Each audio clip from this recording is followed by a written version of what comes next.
আরো মুহাব্বতে দরুদ আল্লাহুম্মা সাল্লি আলা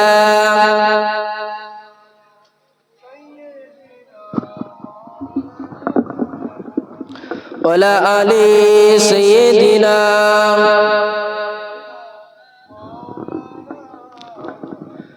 ডেকে লাও রাসূলুল্লাহ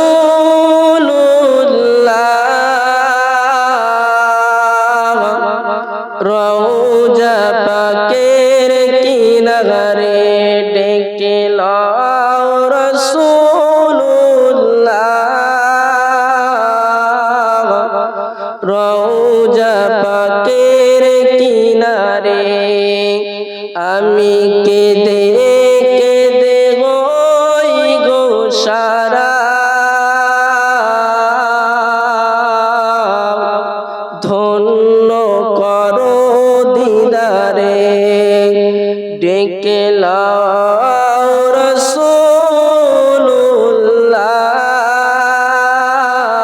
রাসূলুল্লাহ রওজা পাকের কিনারে আমি কেঁদে কেঁদে হই গো সারা ধন্য করো দিদারে আমি সইতে পারি নাই রব জ্বালা ধন্য করো দিদারে আল্লাহুম্মা সাইয়্যিদিনা মাওলানা মুহাম্মদ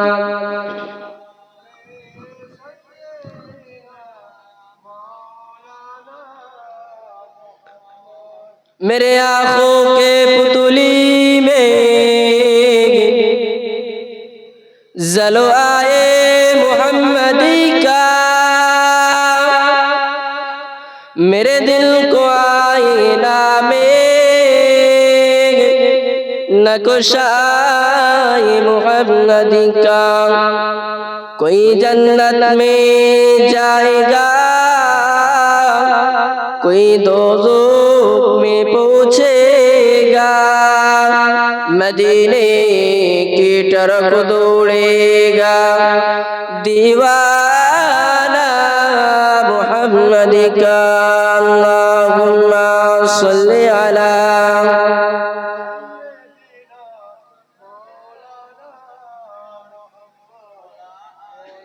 सय्यिदिना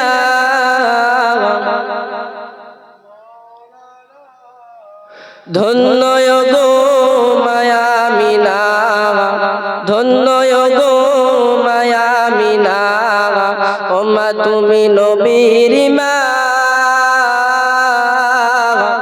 আরে এমন ছেলে রাখলে পেটে ওমা জোড়া মেলে না ধন্য গো মায়া মিনা ধন্য গো মায়া মিনা ওমা তুমি নবীর মা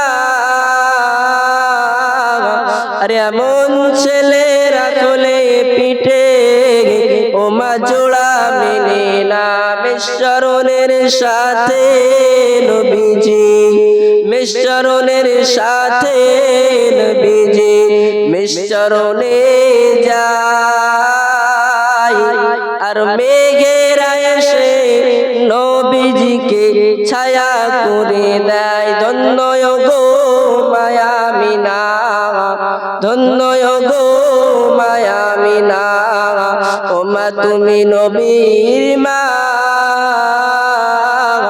আরে এমন ছেলে রাখলে পেটে ওমা জোড়া মেলে না ধন্য যে জন করেন যারা ধন্য যে জন করেন যারা তসবিহ টানেন তারা আরে এমন ছেলে রাখলে পেটে ওমা জোড়া মেলে না ধন্য গো মায়া মিনা ধন্য গো মায়া মিনা ওমা তুমি নবীর মা আরে এমন ছেলে রাখলে পেটে ওমা জোড়া মেলে না কলমা লা ইলাহা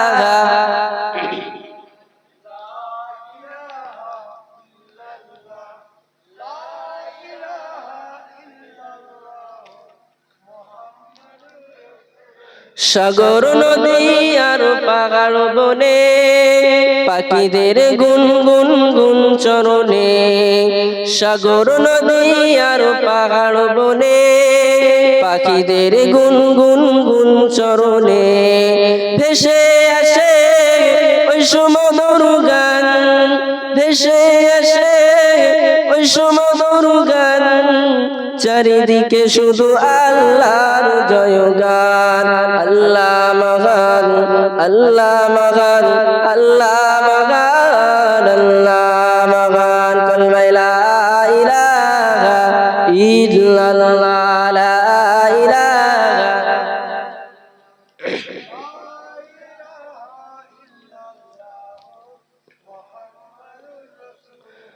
صلى الله عليه وسلم وقال الله تعالى في كلامه المجيد والفرقانه الحميد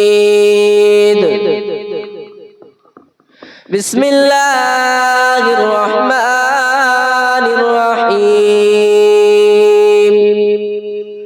قل اللهم مالك الملك تؤتي الملك من تشاء وتنزع الملك ممن تشاء وتعز من تشاء وتذل من تشاء بيدك الخير إنك على كل شيء قدير وقال الله تعالى في آية أخرى إن المنافقين في الدرك الأسفل من النار قال النبي صلى الله عليه وسلم الدنيا سجن المؤمنين وجنات الكافر أو كما قال عليه الصلاة والسلام মুআজ্জাজ মুকাররম মুহতারাম সামনে বসে থাকা দিন দরদি ইসলাম দরদি কোরআন দরদি ইসলাম প্রেমিক নামাজ প্রেমিক নবী প্রেমিক আমার মুরব্বিয়ান চাচারা ও দাদারা ও আমার সমবয়সী ভাইয়েরা ও স্নেহী ছোট ছোট মাসুম বাচ্চারা পর্দানশীলা ধার্মিকা আবেদা সালেহা আমার মায়েরা ও চাচি আম্মা জানেরা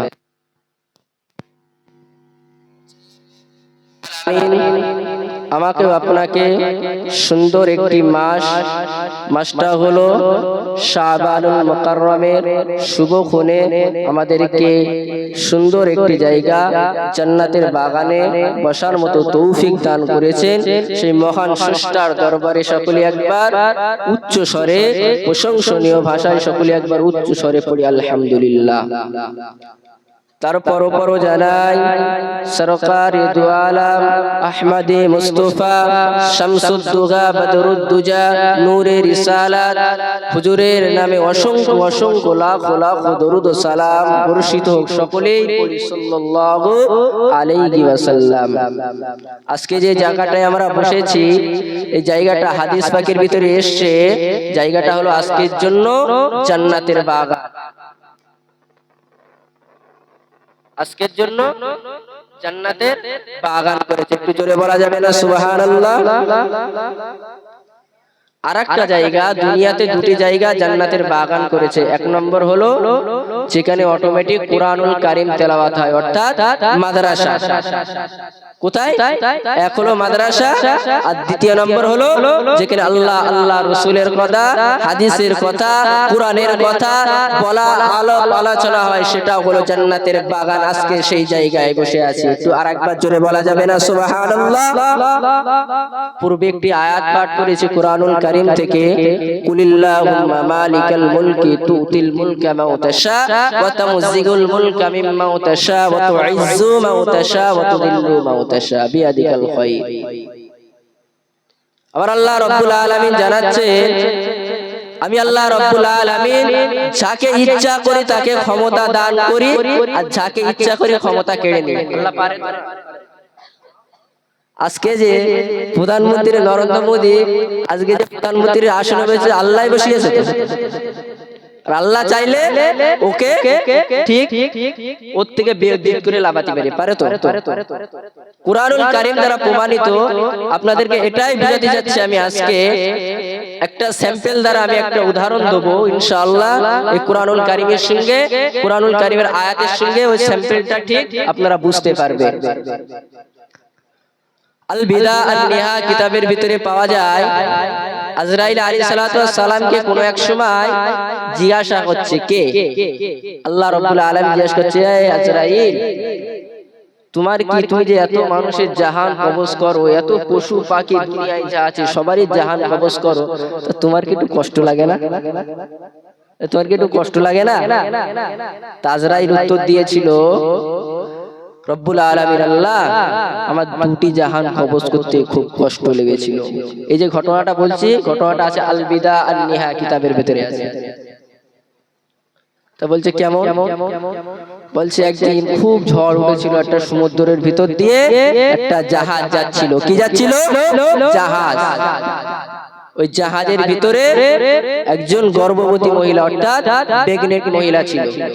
তো জাহাজটা এত ঝড়, এত তুফান, এত সাইক্লোন হচ্ছে, জাহাজটা উল্টে গিয়েছে। কি হয়েছে? পানিতে ডুবে গিয়েছে। তো সব হাবুডুবু করে সব হাই হাই হাই হাই কি করছে? হাই হাই হাই হাই করছে। এমন সময়ে একটা পাটার উপরে ওই যে গর্ভবতী মহিলা, সে উঠেছে পাটার উপরে। কিসের উপরে? পাঁচজনা থাকুক না তাই শুনে ভালো হবে, কিন্তু ধ্যানটা আমার দিকে দিতে হবে। ক্লিয়ার? গর্ভবতী মহিলাটা ওই পাটার উপর দিয়েছে, উপরে উঠেছে। এমন সময়ে ওর প্রসাব বেদনা শুরু হয়ে গিয়েছে। আবার আল্লাহ আজরাইলকে বলল, আজরাইল যাও, চলে যাও, ওই যে গর্ভবতী মহিলা প্রসাব করেছে, তা ও জাহানটা কবজ করে। ওগো আমার আব্বা জানেরা, নওজোয়ান যুবকেরা, ও রাসূলুল্লাহ দিওয়ানারা, আবার আল্লাহ রাব্বুল আলামিন জানিয়ে দিলেন, ও আজরাইল চলে যাও, চলে যাও, ওই যে গর্ভবতী মহিলাটা প্রসাব করেছে ওই মায়ের জাহানটা কবজ করে নিয়ে এসো। ওই সময় আজরাইলকে জিজ্ঞাসা করল, আজরাইল, ও আজরাইল, ও আমার ফেরেশতা আজরাইল, তোমার কি ওই জাহানটা কবজ করার জন্য তোমার দিলে কি একটু কষ্ট লেগেছিল? ওই সময় আজরাইল বলেছিল, ও রব্বুল আলামিন আল্লাহ, ও দয়াময় আল্লাহ, ও মেহেরবান আল্লাহ, ও রাতকে দিন করনে ওয়ালা আল্লাহ, ও মানুষ সৃষ্টি করনে ওয়ালা আল্লাহ, আমার ওই জাহানটা কবজ করতে খুব কষ্ট লেগেছিল, খুব মায়া লেগেছিল। কেন জানেন? এই সমুদ্র সাইক্লোন হচ্ছে, কেউ কাউকে বাঁচাতে পারবে না। ওই মায়ের এমন সময় প্রসাব হয়েছে, ওই মা যদি আমি জাহানটা কবজ করে নেই, ওই মায়ের জাহানটা যদি আমি কবজ করে নেই, তাহলে ওই বাচ্চাটার উপায় কি হবে? আল্লাহ, যে বাচ্চাটা আছে, বাচ্চাটার উপায় কি হবে? নবী হুদ আলাইহিস এই ঘটনাটা আপন জায়গায় রেখে দিয়ে এবার আমি অন্য আরেকটায় যাচ্ছি। দুটো সেটআপ এক জায়গায় হবে ইনশাআল্লাহ। নবী হুদ আলাইহিস সালাতু ওয়াস সালামের জামানায় একজন বাদশা ছিল, প্রভাবশালী বাদশা, অর্থশীল বাদশা, শক্তিশালী বাদশা, নাম কি তার? সাদ্দাত। নবী হুদ আলাইহিস সালাম বলছে, নামাজ পড়ো, রোজা করো, তাসবিহ করো, তাহলিল করো, দান খয়রাত করো, যাকাত দাও, তাহলে তুমি তোমার পরবর্তীতে তুমি যখন মারা যাবে, ইন্তেকালের পরে তুমি কি পাবে? জান্নাত পাবে। কি পাবে? জান্নাত পাবে। তো নবী হুদ আলাইহিস সালাতু ওয়াস সালামের বিপক্ষে ওই জামানার প্রভাবশালী বাদশা নাম তার সাদ্দাত মানুষের কাছে বলে বলে বেড়াচ্ছে নবী হুদ আলাইহিস সালাম যে জান্নাতের কথা বলছে তো মরণের পরে পাবি, আর আমি সাদ্দাত এই দুনিয়ায় জান্নাত করব। কোথায়? এই দুনিয়া। তো সাদ্দাত, আমি একদম ঘটনাটা শর্টে বলছি তো স্যাম্পল একটা বোঝানোর জন্য। তা সাদ্দাত কোনো এবারে টাকা পয়সা যা কিছু ছিল অনেক দিন ধরে, ও বহু বছর ধরে, হাজার হাজার বছর ধরে সে ওই যে জান্নাতটা সুন্দর করে রূপো সোনা হিরে মুক্ত সব কিছু দিয়ে জান্নাতটাকে বানালো। রাজশাহী পোশাক, সে পোশাকটা গায়ে দিল, ঘোড়ার উপরে সওয়ারি হয়ে জান্নাতের উদ্দেশ্যে যাবে। আমার আল্লাহ পাক রব্বুল আলামিন আজরাইলকে বললেন, আজরাইল এ চন্ডিগাছা খালদার পাড়া গ্রামের নওজোয়ানেরা, যুবকেরা ও রাসূলুল্লাহ দিওয়ানারা, আমার আল্লাহ রব্বুল আলামিন জানিয়ে দিলেন, আজরাইল এ আজরাইল, আমার মালাইকা ফেরেশতা আজরাইল, চলে যাও চলে যাও চলে যাও, ওই সাদ্দাত যেন জান্নাতে না ঢুকতে পারে, ওই সাদ্দাত যেন জান্নাতের দরজায় এক পা দেয় আর একটা পা যদি ঘুরাই থাকে, ওই অবস্থায় সাদ্দাতের জাহানটাকে কবজ করবে। ও নওজোয়ান যুবকেরা ও রাসূলুল্লাহ দিওয়ানারা, ওই সময় সাদ্দাত, এমন সময় সাদ্দাতের ঘোড়ার উপরে সাদ্দাত উঠে যাওয়ার পরে সাদ্দাত জান্নাতের উদ্দেশ্য চলে যায়। সাদ্দাত এসে জান্নাতে লাগবে, এক পা ঘোড়ার উপরে এক পা জমিনে, জান্নাতের গেটের সামনে। দুনিয়ায় যে নকল জান্নাত করেছিল, ওই জান্নাতের সামনে এক পা আর একটা পা ঘোড়ার উপরে আছে। এমন সময়ে মালাকুল মাউত আজরাইল আলাইহিস সালামের খবর হয়ে গেল, ঘোষণা হয়ে গেল, চলে যাও চলে যাও চলে যাও আজরাইল, ওই সাদ্দাতের জাহাজটাকে তুমি কবজ করে আমার দরবারে নিয়ে আসো। ওই সময় আমার আল্লাহ যে পূর্বে যে ঘটনাটা বলেছিলাম আল বিদা আন নিহা কিতাবের ভিতরে পাওয়া যায়, আমার আল্লাহ জিজ্ঞাসা করেছিল, আজরাইল তোমার কোন দুটো জাহান কবজ করতে কষ্ট লেগেছে, কোন দুটো জাহান কবজ করতে কষ্ট লেগেছে? ওই সেই দুটো জাহান আমার আল্লাহর কাছে বলছিল, আল্লাহ ও দয়াময় আল্লাহ, এই দুটো জাহান কবজ করতে আমার খুব বড় মায়া লেগেছিল। এই সাদ্দাত দুনিয়াতে জান্নাত তৈরি করলো, ওই জান্নাতে ঢোকার স্বাদটা একটু বুঝতে দিতেন। জান্নাতে ভিতরে যে নকল জান্নাত গুলো এত পরিশ্রম করে, একটু জান্নাতে গিয়ে একটু ভালো হতো না? জান্নাতে গেলে একটু ভালো হতো না? তো এই সময় আবার আল্লাহ বলছেন, আজরাইল একটু মনে করো তো, তুমি একটু মনে করো, একদিন সমুদ্রের ভিতরে সাইকেল নিয়েছিলাম, সমুদ্রের ভিতরে একটা জাহাজ ছিল, জাহাজটা ডুবে গিয়েছিল। কি হয়েছিল? ডুবে গিয়েছিল। ওই সময় একটা প্রেগনেন্ট মহিলা, গর্ভবতী মহিলা একটা সন্তান প্রসব করেছিল, আর ওই মায়ের, তুমি ওই গর্ভবতী মহিলা যে ছিল, প্রসব করার পরে তুমি যে জাহানটাকে কবজ করেছিলে, ওই জাহানটা কবজ করেছিলে, যে সন্তানটা ছিল, যে সন্তান, ওই সন্তানটা কে জানো? এই যে সাদ্দাতটা কে জানো? ওই সেই সাদ্দাত, ওই যে সাদ্দাত, ওই যে তোমার মায়া লেগেছিল, বড় মনে মনে দুঃখ লেগেছিল, কষ্ট লেগেছিল, ওই সেই সাদ্দাত। ওই কি? ওই সেই সাদ্দাত। আমি আল্লাহ রাব্বুল আলামিন আমার নিয়ামতকে খালো, আমার নিয়ামতকে ওকে আমি রাজত্ব দিলাম, সম্রাটি দিলাম, বাদশাহী দিলাম, তারপরে আমার উপরে নেমখারামি করেছে। কি করেছে? আল্লাহর সঙ্গে, আল্লাহর জমিনে ছিল, আল্লাহর নিয়ামত খেয়েছে। যে পশু মানুষ সিংহস্য, মানে উভয় উপরে নির্ভর করে, পশুটার নাম হলো বাঘ। বাঘ যদি এখানে ছেড়ে দেখি আমাদেরকে একটু আস্তে রাখবে বলে মনে হয়। ওই বাঘের দুধ খাইয়ে সাদ্দাতকে কি করলো? বড় করলো, রাজশাহী দিল, সব দিল, কিন্তু সাদ্দাত উল্টো আবার আল্লাহর উপরে সঙ্গে চ্যালেঞ্জ করে জান্নাত দুনিয়ায় করেছে। কি করেছে? জান্নাত নিজে নিজে বানিয়েছে। আমার পক্ষান্তরে আমার বলার উদ্দেশ্য হলো এটাই, কুরআনুল কারীমের ভিতরে আমার আল্লাহ বলেছেন সূরাতুল আলী ইমরান 3 পারায় আমার আল্লাহ রাব্বুল আলামিন জানাচ্ছেন কুলিল্লাহুম্মা মালিকাল মুলকি তুতিল মুলকা মান তাশা ওয়া তানজিউল মুলকা মিম্মান তাশা ওয়া তুইজ্জু মান তাশা ওয়া তুদিল্লু মান তাশা বিয়াদিকাল খায়র ইন্নাকা আলা কুল্লি শাইইন কাদির। আমার আল্লাহ বলছেন কুলিল্লাহুম্মা মালিকাল মুলকি তুতিল মুলকা মান তাশা, আমি আল্লাহ যাকে ইচ্ছা করি তাকে রাজত্ব দেই, আমি আল্লাহ যাকে ইচ্ছা করি রাজত্ব কেড়ে নেই। তাহলে কি বোঝানো যাচ্ছে আল্লাহ রাজত্ব কেড়ে নিতে পারে? তুমি তোমার থাকতে পারে অনেক টাকার মালিক, তুমি সকালবেলা ঘুম থেকে তুমি ঘুমিয়ে পড়েছো রাত্রে আমার অনেক টাকার মালিক, তুমি সকালবেলা উঠছো তোমার আর কিছুই নেই, সে পেট্রোল পানা, পেট্রোল দিলে পেট্রোল দেওয়ার পরে উড়ে চলে যায় না, ওরকম হয়। তাহলে দুনিয়ায় দুদিনের দুনিয়া, আমি তো নিজে ভাবি, আমি সত্যি কথা আমি মাঝে মাঝে রাত্রি শুয়ে শুয়ে ভাবি এই দুনিয়াটা হলো স্বপ্ন দেখায়, আমরা ঘুমিয়ে ঘুমিয়ে যেমন স্বপ্ন দেখি স্বপ্ন দেখার মতো। আমি পূর্বে আরো একটি কোরআনের আয়াত পাঠ করেছি, আয়াতটা হলো এটাই ইন্নাল মুনাফিকিনা ফিদ দারকিল আসফালি মিনান নার। নিশ্চয় আমার আল্লাহ পাক রব্বুল আলামিন মুনাফিকদের স্থানটাকে জাহান্নামের নিচু স্থান, কোন জাহান্নাম? 7টা জাহান্নাম, 7টা জাহান্নামের নিচু স্থানে কাকে দেবে? মুনাফিকদেরকে। যারা এর কথা লাগায়, এক কথাই হলো চকুলখুরি যারা করে তাদেরকে সবথেকে নিচু স্থানে দেবে। তা মুনাফিক কেমন ছিল নবীর জামানায়? ছিল নবীর জামানায় মুনাফিকি ছিল।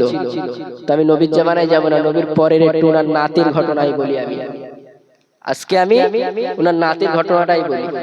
কারবালার মুনফাইদ প্রান্তরে হযরত ইমাম হুসাইনকে নির্মমভাবে হত্যা করেছিল এই মুনাফিকি চক্রান্ত করে। প্রথম থেকে একটু শুনুন। যখন কারবালার ময়দানে, কারবালা যখন হয়ে যাবে, যখন নবী কারবালার কাহিনী নাই পরে বলছি, তার আগে বলি কারবালার মূল ইতিহাস এটা। নবী আমার দিন ও দুনিয়ার বাদশাহ হাবিবুল্লাহ জনাবে মুহাম্মদুর রাসূলুল্লাহ সাল্লাল্লাহু আলাইহি ওয়াসাল্লাম উনি এক সময় ওনার 4 জন সাহাবাকে ডাকলেন, হে আমার সাহাবারা, আবু বকর, আলী, উসমান গনি, এ আমার সাহাবারা আলী, উসমান গনি ও ওমর ফারুককে ডেকে আমার আল্লাহ পাক রব্বুল আলামিনের নবী নূর নবী মুহাম্মদুর রাসূলুল্লাহ সাল্লাল্লাহু আলাইহি ওয়াসাল্লাম ওনার হাতের উপরে প্রথম রাসূলুল্লাহ হাত রাখলেন এইভাবে, তারপরে আবু বকরের, তারপরে উমরের, তারপরে উসমানের, তারপরে আলীর হাতটা রাখার পরে তিনি বললেন, আমি ইন্তেকালের পরে আমি চলে যাব দুনিয়া থেকে, পর্দা নেওয়ার পরে তোমরা এই 4 জনা খেলাফত পালন করবে। তারপরে তোমাদের পরে 4 জনের পরে খিলাফতের দায়িত্ব কি হবে জনগণ কেউ ঠিক করতে পারবে না, ওটা পাবে কে? জনগণের উপরে দিয়ে দিবে। জনগণের ইলেকশনের মধ্যখান দিয়ে তারপরে নির্বাচন হবে, যে খলিফা হবে। তা হযরত আলী ইন্তেকালের পরে আমিরে মাবিয়াকে একদিকে খলিফা মেনে নিয়েছে, আর একদিকে ইমাম হাসানকে খলিফা মেনে নিয়েছে। কি করেছে? ইমাম হাসানকে খলিফা একদিকে মেনে নিয়েছে। দরুদ আল্লাহুম্মা সাল্লি আলা, পানি আনলি তো ভালো।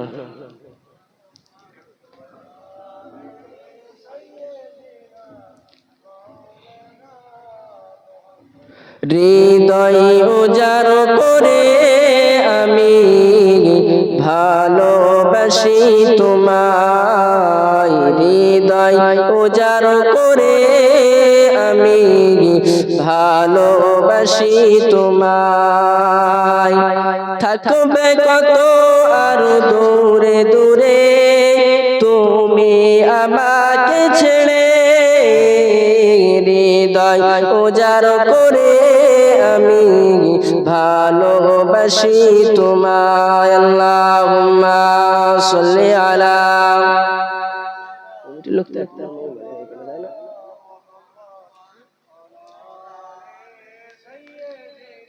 মাওলানা মুহাম্মদ পাক মাহফিল যে কথা বলছিলাম, তাহলে একদিকে আলীকে খলিফা, আলী খলিফা শেষের পরে আমিরে মাবিয়াকে একদিকে খলিফা করেছে, আর একদিকে ইমাম হাসানকে করেছে। তা হাসানকে করার সাথে সাথে ইমাম হাসান ভাবলেন মুসলিম জাহানের দুজনা খলিফা হবে, প্রধানমন্ত্রী একজনাই হয়তো, মুখ্যমন্ত্রী একজনাই হয়, ডবল হয় না, একজনাই হয়। তাহলে মুসলিম জাহানের এই যে পুরো মুসলিম জাহানের খলিফা হযরতে হাসানকে একদিকে করলো আর একদিকে আমিরে মাবিয়াকে করলো, দামেস্কের, আর ইমাম হাসানকেও একদিকে করলো। তো ইমাম হাসান, হযরতে ইমাম হাসান আর বেশি বিলম্ব করেনি, বেশি বিলম্ব না করে আস্তে আস্তে উনি দামেস্কের উদ্দেশ্যে চলে গেলেন।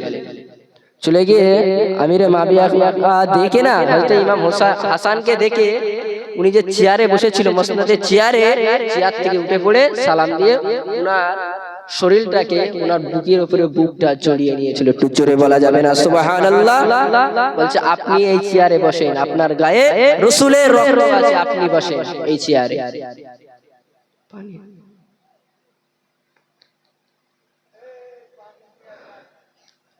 মুসনদের চেয়ারে আপনি বসেন। তা বলছে আপনাদের বিষয়ে তো বলেছে, রাসূলুল্লাহ বলেছে আল হাসান ওয়াল হুসাইন সাইয়্যিদা শাবাবিয়া মিন আহলিল জান্নাত। একটু জোরে বলা যাবে না সুবহানাল্লাহ?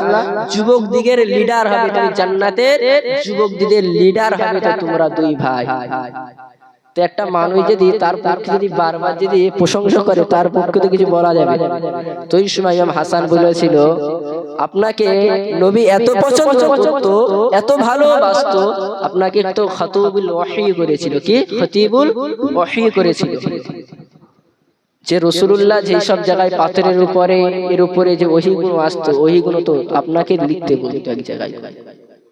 তো ওনাদের ভিতর অনেক ভাব বিনিময়, অনেক কথাবার্তা হয়ে ইমাম হাসান বললেন আমি এই মুসনাদের চেয়ারে বইব না, কিন্তু আপনি বসেন, আপনাকে আমি মেনে নিচ্ছি, কিন্তু আপনি ইন্তেকালের পরে আপনার খিলাফত শেষ হওয়ার পরে কে খলিফা হবে আপনি নির্বাচন করতে পারবেন না।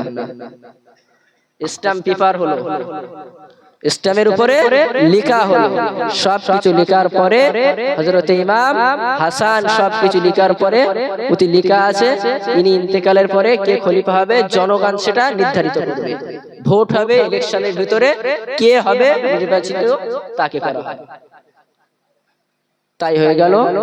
তা হযরতে মাবিয়া উনি ইন্তেকালের শেষ পর্ব যখন উনি মৃত্যু শয্যায় সজ্জিত, এমন সময়ে ওনার ছেলে ইয়াজিদের নামে বায়াত নেওয়া শুরু করলো। তার আগে ইমাম হাসানকে শহীদ করে দিয়েছে। সে ইতিহাস অনেক বড়, কিন্তু আমি শুধু স্যাম্পেল দুয়ার জন্য কারবালার ইতিহাসটা একটু তুলবো। তো ওই সময় ইমাম হোসাইনের কাছে কথাটা চলে গেল, বলে ইমাম হোসাইন বলছে ইয়াজিদ খলিফা, ও জঙ্গলে জঙ্গলে ঘুরে বেড়ায়, ও মাঝে মাঝে শরাব নাকি তাও খায়, তো ও খলিফা হয়েছে, ভালো করে নামাজও পড়ে না, ও খলিফা। তেমন সময় মুসলিম জাহানের সবাইকে উনি এমন সময় এবার মনে পড়লো রাসূলুল্লাহ বলেছেন প্রতিবাদের প্রথম স্তর হলো কি হাত।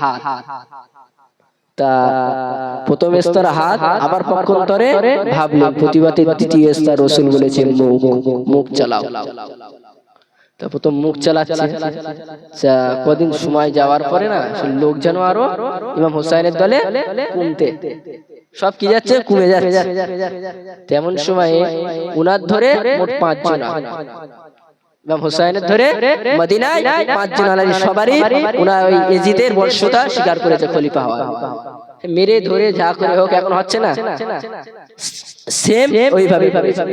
ইমাম হোসাইন কোন এক সময় রাতের বেলা নবীর রওজার ধারে গিয়ে বলছে আসসালাতু ওয়াসসালামু আলাইকা ইয়া রাসূলুল্লাহ, আসসালাতু ওয়াসসালামু আলাইকা ইয়া হাবিবাল্লাহ হুজুর, আসসালাতু ওয়াসসালামু আলাইকা ইয়া রাহমাতাল লিল আলামিন, আসসালাতু ওয়াসসালামু আলাইকা ইয়া শাফিউল মুজনাবিন। আমি আপনার দগিন্দর হোসাইন, আপনার দগিন্দর হোসাইন। আমার মনের বড় আশা ছিল, আমার মনের বড় ইচ্ছা ছিল মদিনা মুনওয়ারায় থাকবো।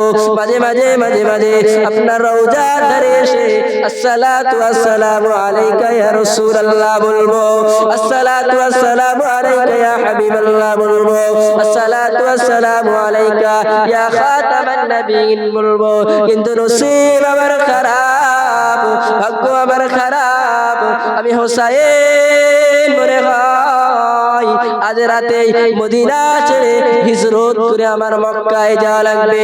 ইয়া রাসূলুল্লাহ ইয়া হাবিবাল্লাহ হুজুর আসসালাতু আসসালামু আলাইকা ইয়া রাসূলুল্লাহ, আমার গায়ে এক ফোঁটা রক্ত থাকা পর্যন্ত আপনার রেখে যাওয়া গণতন্ত্রের পক্ষে আমি হোসাইন লড়ে যাব। একটু জোরে বলা যাবে না সুবহানাল্লাহ?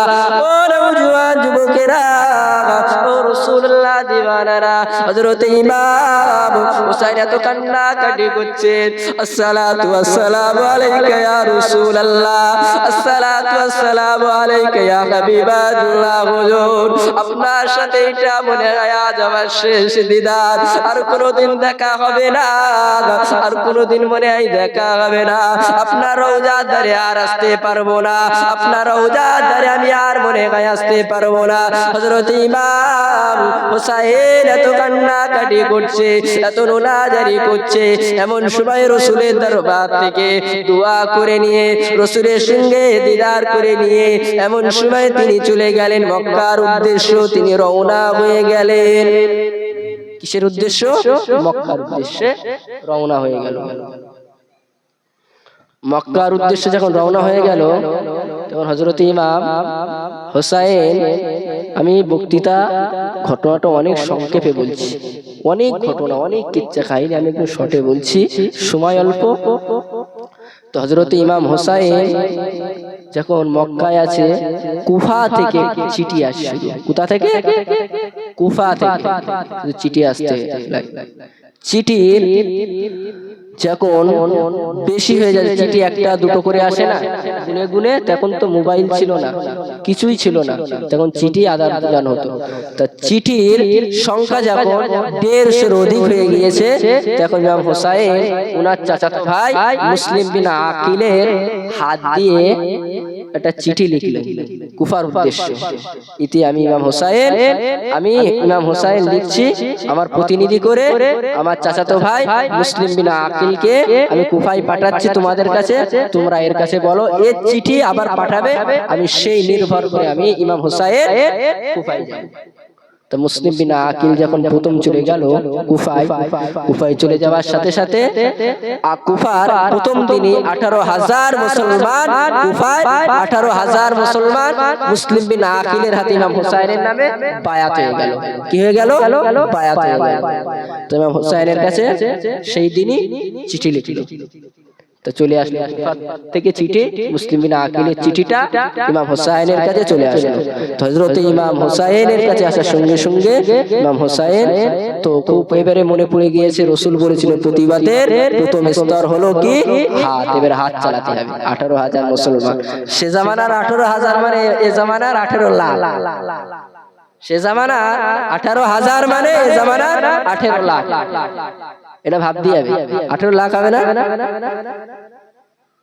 তা উনি যখন কুফার উদ্দেশ্যে বার হবে, অনেক প্রবীণ সাহাবীরা, রাইসুল মুফাসসিরিন হাকিমুল উম্মাহ আব্দুল্লাহ ইবনে আব্বাস কুরআন শরীফের তাফসীর কারক, উনি সবথেকে বড় তাফসীর কারক, হেড তাফসীর কারক, রাইসুল মুফাসসিরিন হাকিমুল উম্মাহ আব্দুল্লাহ ইবনে আব্বাস রাদিয়াল্লাহু তাআলা, তিনি হযরতে ইমাম হোসাইনকে বলেন যাবেন না, আপনি যাবেন না। অনেক প্রবীণ সাহাবীরা বারণ করার পরেও হযরতে ইমাম হোসাইন শুনলো না, কিচ্ছু শুনলো না।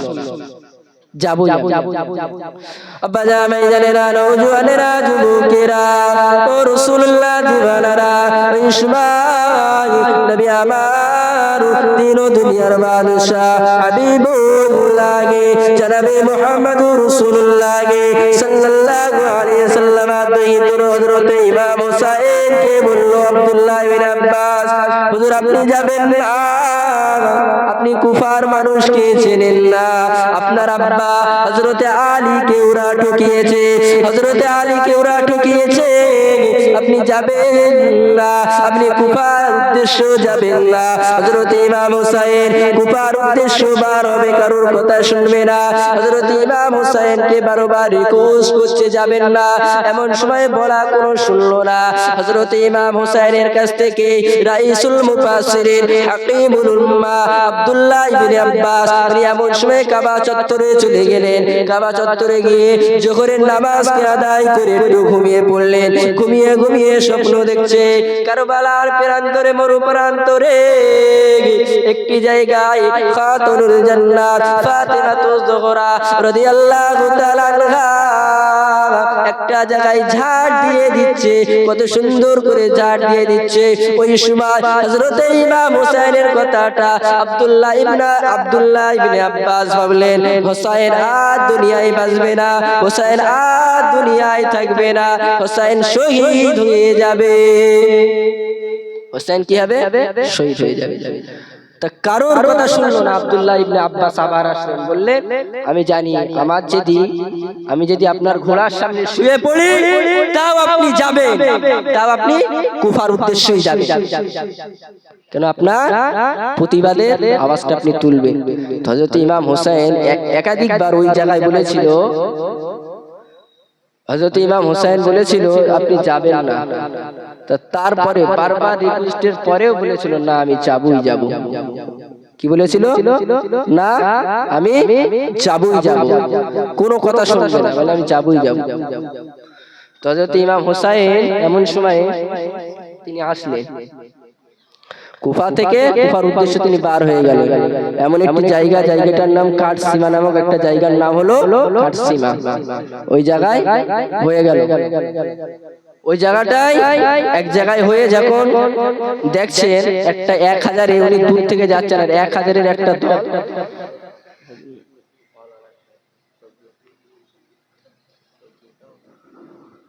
দুরূদ শরীফ আল্লাহুম্মা সাল্লি আলা সাইয়্যিদিনা। যে কথা বলছিলাম, চলন্ত গাড়ি একটা টক করে ব্রেক করতে না একটু লেট হয়, একদম ছোট্ট একটি একদম পুরো সংক্ষেপে আমি বলছি ঘটনাটা। তা কাটসিমা নামক যে জায়গার আগে হযরত ইমাম হুসাইন দেখছেন, দূর থেকে দেখছেন একটা 1000-এর সৈন্য আসছে। তার আগে যে 18,000 মুসলমানের ভিতর থেকে 17,970 জন কি হলো, সব এজিদের দলে চলে গেল, এজিদের খিলাফত মেনে নিল। তারপরে হযরত ইমাম হুসাইন দেখছে একটা দল আসছে, 1000-এর একটা সৈন্য আসছে। আসার সঙ্গে সঙ্গে তা হযরত ইমাম হুসাইন দেখছে ও যে দলের যে প্রতিনিধি যে আসছে সেনাপতি, সে তো ওই দলের যে আসছে তার নাম হলো হুর ইবনে ইয়াজিদ আদ-দামিনী। তুমি কেন? তোমার কে পাঠিয়েছে? বলছে আমাকে পাঠিয়েছে উবাইদুল্লাহ বিন জিয়াদ। অনেক ভাব বিনিময় হওয়ার পরে অনেক কিছু, অনেক কিচ্ছা কাহিনী, আলেম বসিয়ে রেখে ওয়াজ করার মতন ক্ষমতা আমার নেই। তা আমি এই ছোট্ট একদম যতক্ষণ আমি বক্তব্য করলাম, বক্তব্যের ভেতরে কেউ যদি কোনো কষ্ট পেয়ে থাকেন আল্লাহ করে মাফ করে দেবেন। সন্তান হিসেবে, ছোট ভাই হিসেবে, নিজের ঘরের সন্তান হিসেবে মাফ করে দিবেন। সকলে একবার দরুদ শরীফ আল্লাহুম্মা সাল্লি আলা সাইয়্যিদিনা মাওলানা মুহাম্মদ।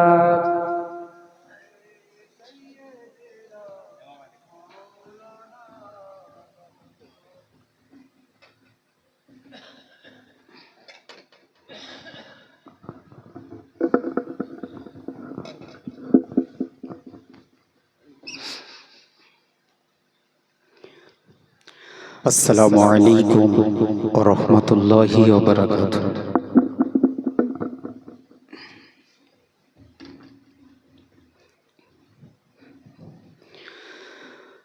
আউযু বিল্লাহি মিনাশ শাইতানির রাজীম।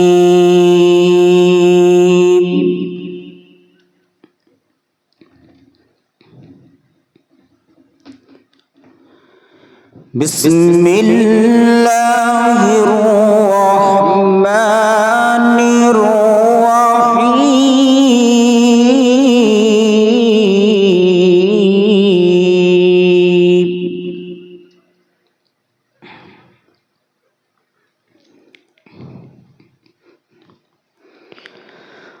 الله الذي لا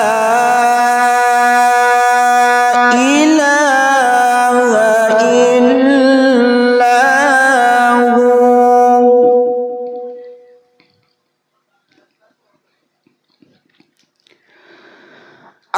عالم الغيب والشهادة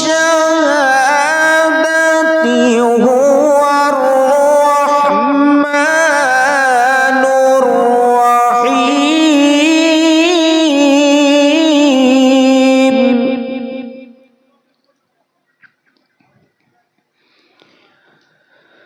هو الله الذي لا إله إلا هو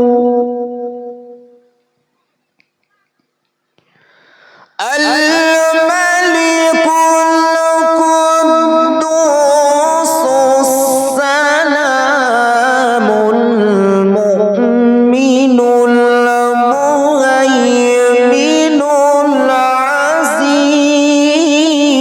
العزيز